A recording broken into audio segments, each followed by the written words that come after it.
going to take an inside look at the president's private residence. Reporters from Time magazine were granted rare access to the White House, and President Trump, after hours, getting a closer look at everything from his new flat-screen TV to Twitter to what they bring him for dinner. ABC's Mary Bruce joins us this morning. Good morning, Mary. Good morning, David. Well, you see those windows up there on the second floor? That is the private residence. And this morning, we're getting a glimpse inside. Time magazine is showing us a part of the White House and a personal side of the president that few ever see. Everything from that television addiction to his Twitter habit and the mark the president is now leaving here on the White House. It's a rare glimpse inside President Trump's White House after hours. In the latest issue of Time magazine, the president showing off one of his favorite hobbies, clicking through cable news clips. A new 60-plus inch flat screen now above the dining room fireplace. There it is reflected in the mirror. Trump describing TiVo as one of the great inventions of all time. Despite his Twitter habit of lashing out at the media, the news is fake. It's all fake news. This is fake news. Trump now says he's learning to tune out the bad news about himself, explaining, "I've been able not to watch or read things that aren't pleasant. In terms of your own self, it's a very, very good thing. The equilibrium is much better." We also learn more about some of the personal touches he's put on 1600 Pennsylvania Avenue. Just days after he took office, Trump revealed to David Muir some of his early changes. We're standing on Ronald Reagan's rug. This was Ronald Reagan's, and you have a choice, when you come in. They have 8 or 9 carpets. And those gold curtains in the Oval Office replacing Obama's red ones.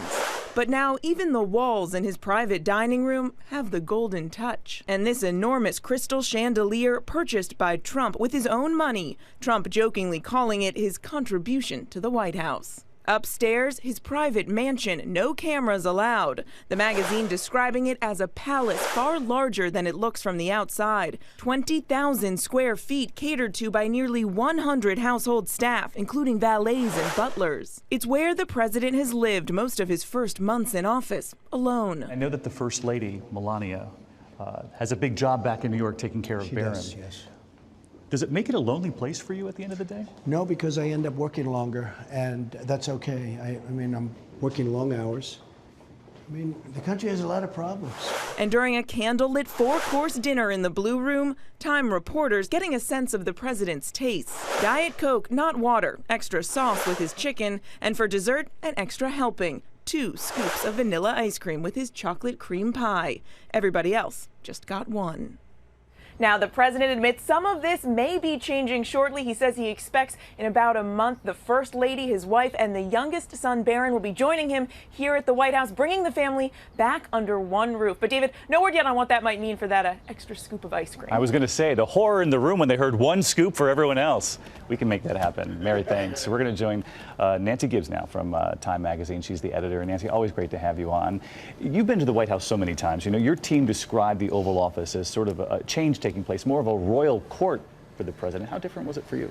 The last time I had been there, every minute of a president's day is so regimented and administered. You know exactly where he's going to be by, down to the half minute. And in this case, the sort of free-form, improvisational feeling of it was extraordinary. The only thing it can be likened to, I think, is maybe the early days of the Clinton administration, where that, sort of college dorm common room feeling of people wandering in and out and working, and a dozen people in there at a time with an enormous amount of energy but not a lot of structure. I think that's very much the feeling now. And just a few feet away from the Oval Office in the West Wing there is the private dining room, and he's made changes already. He said he discovered gold beneath layers on the wall. He gutted it down to the studs and rebuilt it, restored the moldings and installed this enormous crystal chandelier in the middle, and of course this great big flat screen TV on the wall. He said he paid for the chandelier, by the way. Yes. It was his gift. Yes. And on the flat screen, it was very interesting. He was watching clips of the hearings on Capitol Hill involving Russia.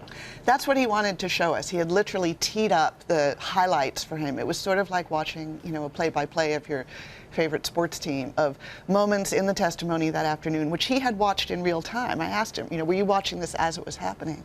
Of when former Director of National Intelligence James Clapper said he had seen no evidence of collusion between the Trump campaign and Russia. And he says, see, there it is. He celebrated in the room with you. And even as we were having that conversation with him, his social media team was back in the Oval Office sending out the tweets of, when is this taxpayer-funded charade going to hoax?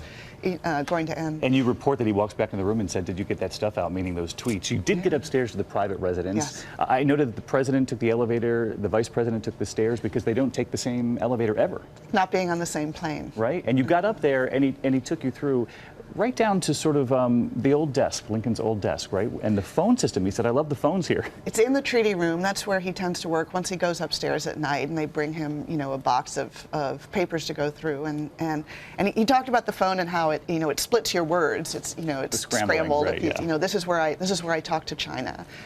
Works late into the night. We know that he doesn't get a lot of sleep. So there are a lot of people that he calls really quite late into the night, and certainly when he was lobbying on health care, he was on that phone a lot. He made clear the long working days. And Nancy, he told me at the time that the First Lady Melania and Barron will be coming to the White House. Is that what he told you? Yes, within the next few weeks. Within the next few weeks, it's a big change for the family. All right, Nancy, always great to have you on the program. Nice to be here. Nancy Gibbs with Time. Check it out. It's on newsstands right now and, of course, online, which is where I read it right away yesterday. Thanks, Nancy.